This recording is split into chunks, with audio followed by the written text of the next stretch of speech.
Hello, my name is Amanda Hester, and I'm delighted to be hosting David Treleaven as part of the Healing Healthcare Summit. In this session, we will be having a discussion about trauma and mindfulness heading into 2022. So you can purchase lifetime access to all of our Healing Healthcare Summit content in a downloadable format at mindful.org/healthcare. And now I'd like to just jump right in. So David Treleaven is a writer, teacher, educator, trauma professional. He's the author of the acclaimed book, Trauma Sensitive Mindfulness, and founder of the Trauma Sensitive Mindfulness community. His focus is on providing mindfulness providers with the knowledge and tools they require and need to meet the needs of those struggling with trauma, which is long overdue and so richly needed. And through workshops, keynotes, podcasts, and online education, he does this and is closely engaged with all of the current empirical research and helps to inform best practices. So David is a visiting scholar at Brown University. His work has been adopted into multiple mindfulness teacher training programs around the world. And this includes UCLA's Mindful Awareness Research Center, the Engaged Mindfulness Institute, and Bangor University's Masters in Mindfulness program in the UK. So David, thank you, welcome. I'm so excited to have you with us today. Thanks, Amanda. It's good to be with you again. Looking forward to it. So tell me a little bit about what is top of mind for you with trauma heading into, or now that we're in 2022, the last 2 years in particular, I think have challenged us all with a kind of base layer of trauma. Mm-hmm. And then I'm also very conscious of the people who, had serious trauma heading into that. So that's being compounded. Mm-hmm. And I'm assuming, at least for myself, there are people who have trauma that my own kind of emergence of trauma over the last 2 years is kind of challenging me to be with the way I would have been otherwise. So there's so many layers of new need and resource challenge. Yeah. When you were just saying that, I have a painting. This is the only painting I've ever gotten in my life. And it came from my grandparents, and the person who did the painting was working with like layers of tissue paper. It's this beautiful texture and this kind of fall scene. And it feels like exactly what you said, that there's just these multiple kind of thin, sometimes thicker layers that have been built up for people individually and then collectively. And my sense of the moment is that this is just going to be a while to untangle. I mean, we're still in it. And so the question that's top of mind for me is, what do people and communities need right now? And healthcare, I mean, I was really excited to get to talk to you here. I'd say there's two main areas that I've been focused on in terms of conversation and study, which is around the education system, kids, schools, teachers, the whole system, and healthcare, who have been under such massive amounts of stress, challenge, adversity.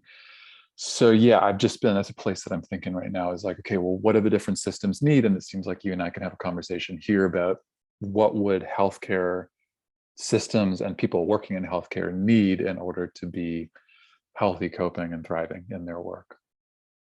Yeah, I mean, that seems to be the crux of it, right? If you have people, particularly in healthcare providers, and the many, many layers that can encompass, even, caregivers in the home, you have people who are increasingly experiencing caregiver burnout, trauma burnout, mm-hmm. and, secondary trauma. And how do we help ourselves and each other process and support what we need with gentleness and kindness, particularly when these people are needing to then serve and help support those who are coming in with, more acute experiences of trauma.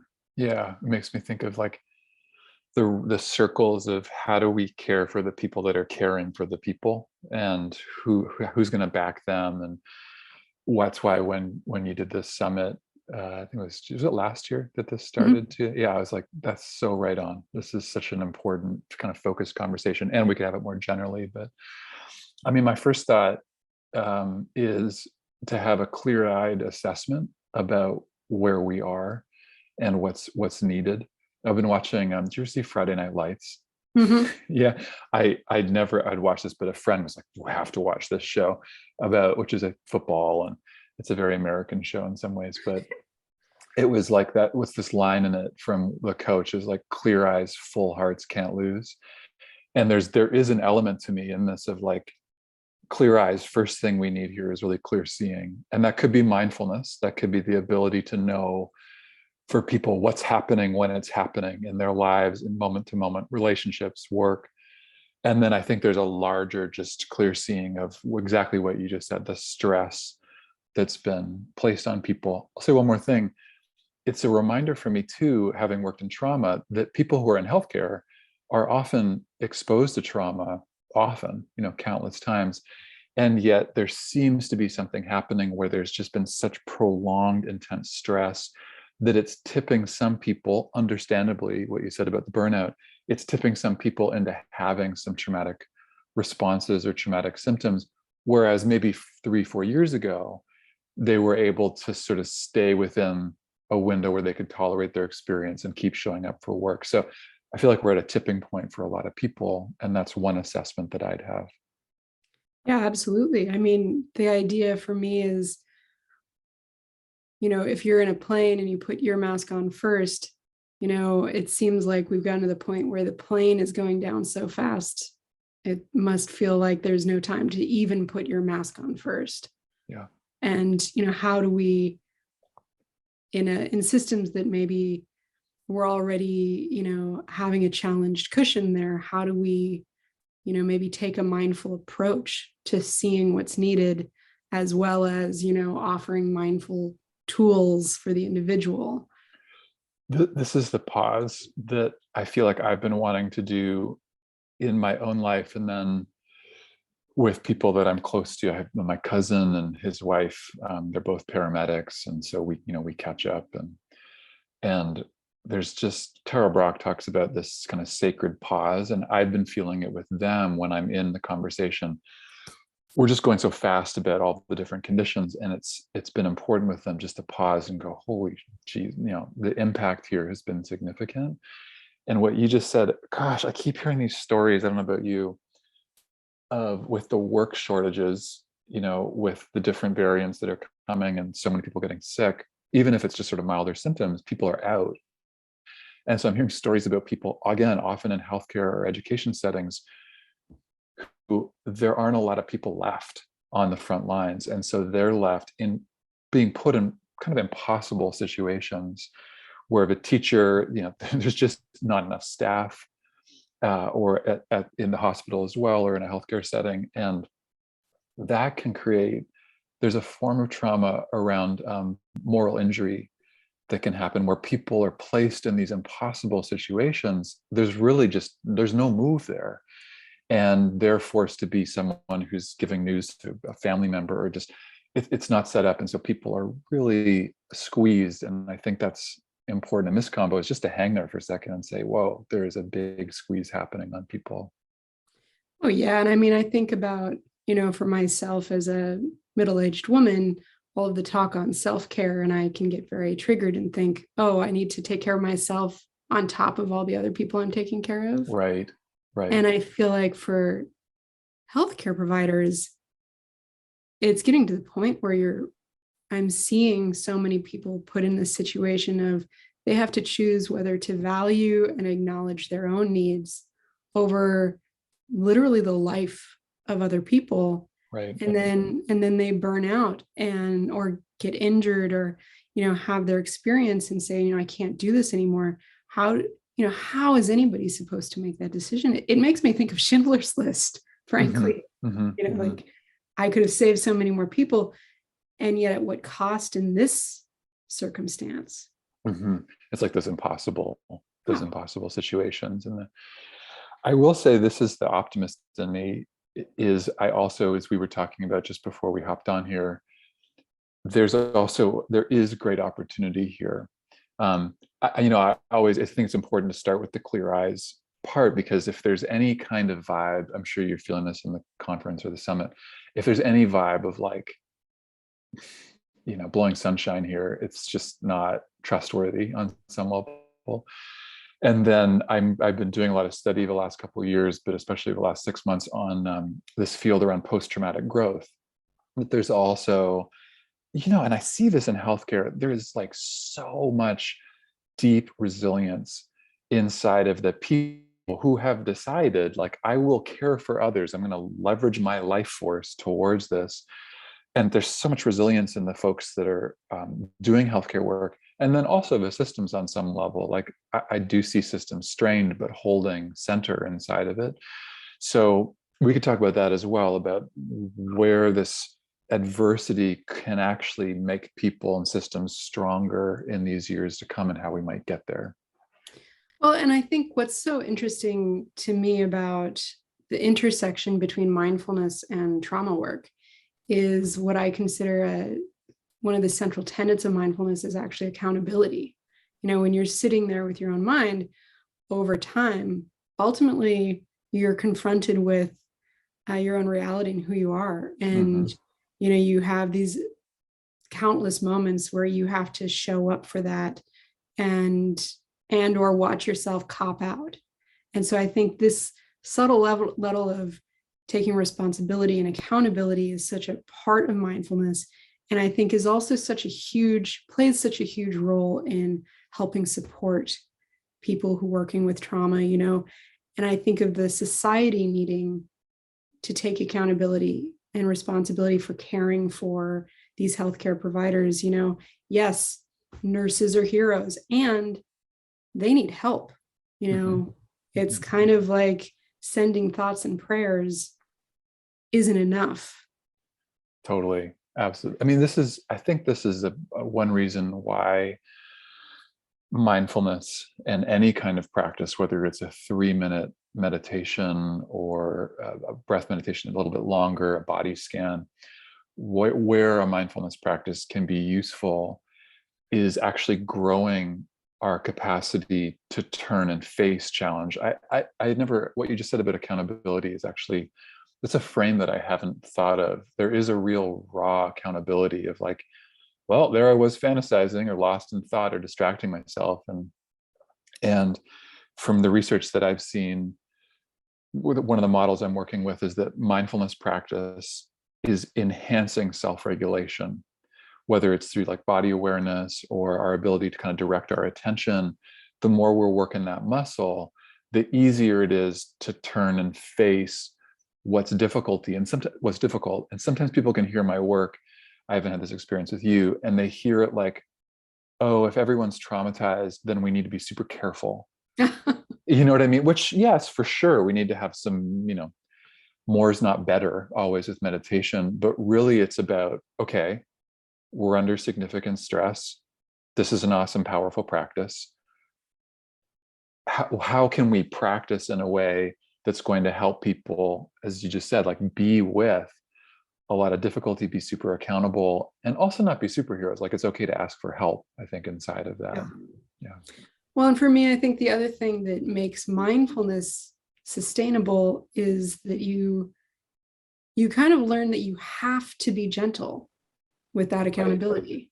You have to like be gentle coming back. And working in a corporate environment, I'm always struck by how my mindfulness practice can help me slow down and realize that when these fires erupt or these crises are happening, that I can take a breath and actually regulate in that way, and actually everything is workable. And it may not be ideal, things might fall apart, realities may be realities that I don't want them to be, that I'll have to deal with.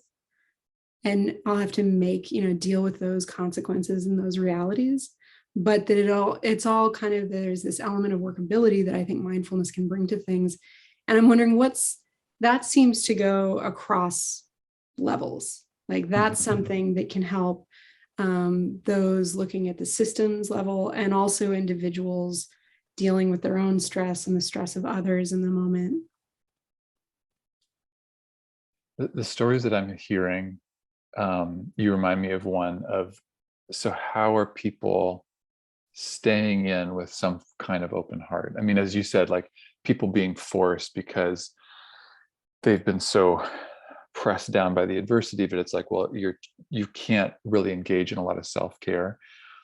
And the people that I've been talking to who are, again, it's not, they've been doing frontline work now for years. I mean, potentially longer for their careers, but with the pandemic, how to stay in with some open heart. It makes that clear eyes, open heart piece. I couldn't agree more. There needs to be some compassion. The one thing I'm hearing is it's all about these little moments. So I'm thinking for people watching, it's like, do you have a go-to practice if you happen to wake up and be aware in the midst of a work, a family moment, a shift that you're in? You know, I talked to a nurse who was saying, I'm going for 12 hours. I'm lucky to even just get bathroom breaks. And if I could get outside for a minute, I'm lucky. So where am I going to fit in, you know, mindfulness inside of that? And she was saying, I love this. She said, in the midst of so many like decisions, choice to choice, that she has a practice she does where she'll just have her hand like on her chest with just a slight little movement she'll do. And she was saying it's a nervous thing that she'll do, but she started to notice that if she just noticed her hand there, she'd take a moment, she goes, this fucking is hard right now. And she'd just have that little moment of kind of that awareness, that mindful compassion to say, I'm with you, this is really hard, this is going to change at some point. And just those 5 seconds that could just kind of give her a little lift for the next 30 minutes to get through. Those are the things I'm like, what are the little baby practices that we can do to help people kind of stay in right now? Well, and that's so huge. I think, you know, we spend so much time talking about mindfulness, you know, getting started with mindfulness and this kind of beginning mindfulness approach. And I think, you know, the work I did with soldiers, you know, working with healthcare providers, also working with people, you know, in the midst of working with their trauma, like all of these kind of first responders, in my opinion, you know, they're already engaged in a fairly advanced level of mindfulness. No Like doubt. they have no choice. And so really we don't need to say, oh, let's take you back to the beginning. Like that right there, what you just described, that nurse, you know, being with and allowing the intensity of that moment and, you know, having this non-judgmental moment of just naming her experience, that's fairly advanced mindfulness practice right there. Couldn't agree more. Couldn't agree. And then the way, as you know, that it ripples, like if we take a moment, if we're just a little bit more regulated through a mindful moment or some compassion, our nervous system is slightly more in a window of tolerance and more regulated. The way that that ripples. So say I'm in a stressful moment, I take a breath, I come in, have a pause. You and I have an interaction, you feel me, you take a breath. The way that that can just go dong, dong, dong, dong out so quickly is huge. And that's one thing I keep coming back to. I'm curious what you're seeing here is, yes, mindfulness as a solitary practice, we need that. But more right now, I see people benefiting from that kind of interpersonal regulation, having mindful moments like being with you here, even on Zoom. I really can feel you, the tone of your voice, little facial gestures. It has me also settle and relax. So even 10 seconds of being with someone that we feel who's present, that can be make a huge difference for us too. Oh, yeah. And I think we don't often communicate how important that acknowledging is. Mm-hmm. That so often I think there's this idea with mindfulness of, you know, having a peaceful mind or a peaceful moment, when really just taking that moment to acknowledge however you're feeling. You know, maybe it's, I'm really pissed off right now, or I'm really overwhelmed, or whatever it is, just acknowledging it. Me acknowledging myself is an act of kindness to myself that I think many of us don't do on a regular basis. So whether it's through that self-soothing or, just giving that moment of acknowledging our own needs, that allows me to much better acknowledge and listen to you and connect, and that, like you say, that ripple goes outward. It doesn't necessarily have to be so esoteric. I think Yeah. so many people are already, mindfulness, I personally feel, is so intrinsic to, every culture, every person. I feel like really what we have to offer is kind of say, oh, that thing you're doing, that's mindfulness. That's what we're talking about. Do that, or whatever you do that connects to this, however this resonates for you. You can do that, and the benefits are there. I love that. I was just doing it when you suggested that, and actually, if anyone watching wants to do it, I can invite you to do it too. Is just to notice your mood inside the conversation. Like, take a moment and drop your attention in and notice, what would you say your mood is right now? And that's I don't know about you, that's one of the easiest ones for me, where I go, okay, happy, sad, neutral, where am I? And getting back to that piece about mindfulness enhancing self-regulation, just knowing, I used to think of mindfulness as, okay, it's got to be a half an hour sit, and that's if I'm not doing that, then I'm not really practicing. And I started to realize, oh, tracking my mood, knowing how I'm doing when it's happening, is a form of mindfulness, just like you're saying, and really breaking up that idea of what it is. Yes, there's traditions that we know that there are different practices that will strengthen the muscle of mindfulness, and yet I'm sure in the summit there'll be multiple different inroads into how we can do that. Mood is a huge one for me. I mean, I'm a therapist too, so I love knowing my mood. But if I walk into a convo with my mom and I'm like, God, I'm frustrated right now, it just helps me regulate and actually know how I'm moving in to the conversation. So yeah, it can look a whole bunch of different ways. And what's interesting to me about that is I think we can take a really strategic approach to our mood and what we're bringing to decisions or to interactions. I see that in the corporate world a lot. And I think what's amazing about this kind of zeitgeist, or this moment of mindfulness and compassion coming in at all these levels, is that it makes a huge difference if you're doing that for some kind of external strategy reason. It may be beneficial, but that moment of checking in out of a sense of curiosity and kindness toward yourself, especially if you're taking care of others or are responsible for others. I think so often we downplay our own needs and the value and importance of taking care of ourselves. And that includes how we relate to ourselves internally, and so just that moment of, it's almost like, these two parts of yourself, and you're like, really? You care? And just having that moment, say, yeah, I care. How am I? So this gets to one of the things I've been noodling on about this particular moment. It's been so wild to be teaching about trauma during this whole pandemic. And I think for the first year, it was a lot of two things. One, I think the assumption that this was not going to be multiple years, for at least for me. And then second was just so much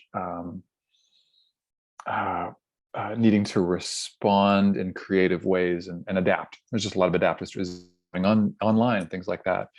So with this moment, what you just said about, that ability to go in, notice how we're doing. One of the things I keep hearing is people saying, especially again, healthcare, education, people who are doing that practice, and they're so tired of finding that when they go inside and they do the mood check, what they find is, I'm exhausted and I'm frustrated.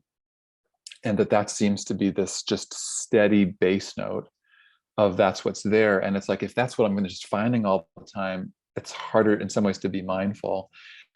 And in some ways that's trauma, where there's an element of trauma where trauma, it gets locked. There's a freeze response, and trauma kind of challenges the idea that time will just heal all these wounds. Things get stuck. It's almost like we're in this eternal winter. And so one of the things I'm interested in this year is, what's going to help thaw? what's going to be the practices that will help us remember that there was a time before COVID, that there was these differences. And mindfulness is a super helpful way to actually start to notice the changes that are happening in our mood, in our psychobiology, in whatever we're looking at, because trauma will tend to freeze us and we just feel stuck. And I think that's going to be an important part of 2022 as things start to change, is remembering the kind of the cyclical nature of seasons, both external and internal to us. And it was a big part of my own trauma healing, was like, oh, wow, I'm not just frozen the whole time, and having to notice those moments where there was a little bit of warmth and then it would go back. But it was reminding the body, and I think it can remind all of us that things will change over time. Yeah, I mean, I think that's one of the most important things that mindfulness, I mean, personally, that mindfulness gives you, is that realization of change. Right. Your mind changes, everything changes. This moment is happening right now, and it will change. And I'm wondering, so much, that stuckness with trauma, and I'm thinking mindfulness really is such a tool that can work at an interconnected team level, so that you have people who are at a systems level looking at how to support and affect and maintain and change systems, and then at these individual levels. And so often I feel like there's this strain of feeling like those two can be opposed, versus recognizing that we've got human beings in all of these areas, and that there has to be a way for us to listen and communicate and work together as a team, so that, and I personally feel mindfulness can play a role in that, of bridging these responsibility divides. And that can be really difficult. Those are difficult conversations, particularly when we have so many different layers of trauma and moral injury coming in at all these levels. How would you recommend kind of approaching that need for,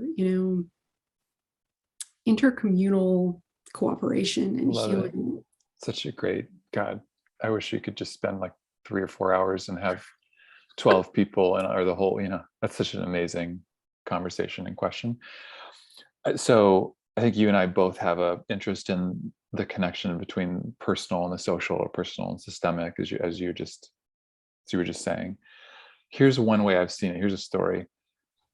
This is someone who's actually in healthcare, who's been managing a team and basically saying, we've been in conversation. They're like, my team's traumatized, just straight up. Like, we're sick, we're burnt out, we're really functioning over top of traumatic stress right now, and I don't know how much longer we can go. And what I see mindfulness as increasing our capacity to have that clear-eyed assessment of current social conditions. Here in this particular moment, there's just so much confusion, I think, as I see people and systems trying their best to make assessments about what's needed in terms of policy and things like that. But there's just so much, CDC stuff. What are we doing in 5 days, 10 days? What's happening? I don't know about you. I've been down in the US during this time. I haven't been back in Canada, which is usually my home.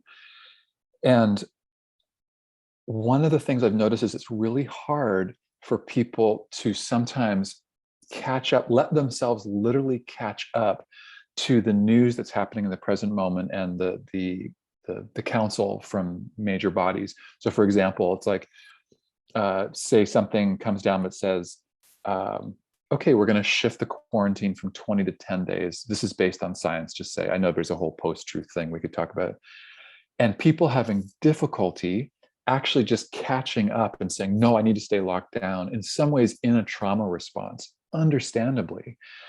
And I think a mindfulness practice enables us to keep coming back over and over to the present and go, let me try to make an assessment in a clear-eyed way of what the right move is here for me, but then by extension, a team. So this person I was with saying, I'm managing this team.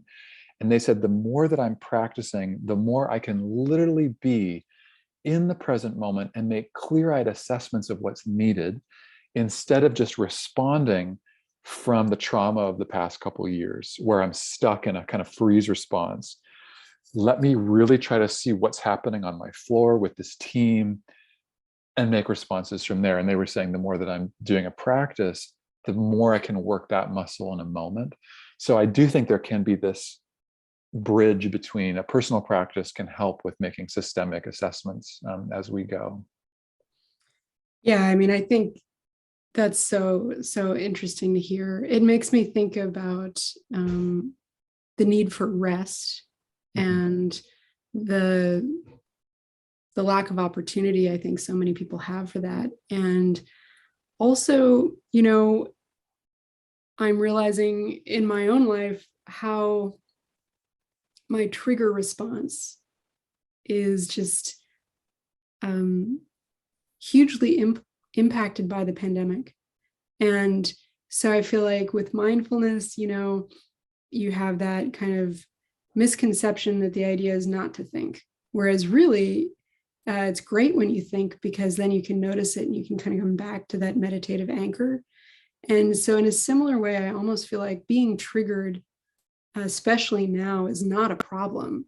It's noticing that you're triggered and being able to give yourself that moment of care and kindness. And I'm wondering, is that a way for us to actually find little moments of rest, even just in allowing that trigger response, acknowledging it, noticing it, taking just a beat? And I'm wondering if you could actually even offer us a little practice for what to do in that moment when you realize you're triggered, and how to engage in a way that is gentle, and also maybe any tips around how to communicate from that space. Oh, yeah. Like you just went right to the heart of trauma informed or trauma sensitive work around mindfulness, is how to have deep compassion and respect for what you just said around whether it's survival response or strategies that we have. And it's so hard. It's so hard when we're in the midst of a response. I was in an argument maybe a week ago with someone close to me. We're good now, but it was one of those moments of I wouldn't even say it was a trauma response, but I was so triggered, and it was so hard to know, oh, the kind of fight response that I'm having right now, I came by it honestly. and in the moment, if I could have just been like, yeah, you're really angry right now, and soften, that would have been awesome. So yeah, I can show a practice. I did this one, I think last year, but it's a short practice that kind of conveys one way we can have this respect for these are survival responses. And a lot of people seem to really like this. So it's a 2-part practice, and we could try it together if you want. So it'll involve working with hands, and you can also use your feet, or you can imagine it. And you don't have to have them in the camera. I'm just having them here so you can see them. People can have them in their lap. So first round is to make a fist, close your fist, and imagine that this fist is taking care of your safety and your survival, just like you were saying, Amanda. And then as an experiment, just try to open the fist with your other hand. So it's like you're trying to kind of pry open the fist. And the fist is saying, I'm taking care of safety by staying closed. And then just notice what happens. What happens to the breath and the body. Okay, cool. You can let that go. And then second round, same thing, closed fist, taking care of your safety, your survival. And then bringing a quality of respect, mindfulness, curiosity, and really fundamentally care, even love, into the other hand. And then placing the hand underneath the closed fist. And just as an experiment there, see what happens if you're communicating something like, good job. Of course you're closed. You're taking care of safety. What else would you be doing? And then just staying there for another few seconds. And then you can let that go too. Maybe I'll just, I mean, how's that one? It's different for everyone, but how's that one for you? Oh, that's great. I mean, you really fight that sense of fighting with yourself really gets, I mean, I feel it in my chest, it's such a immediate way of connecting there. It, I always have more questions.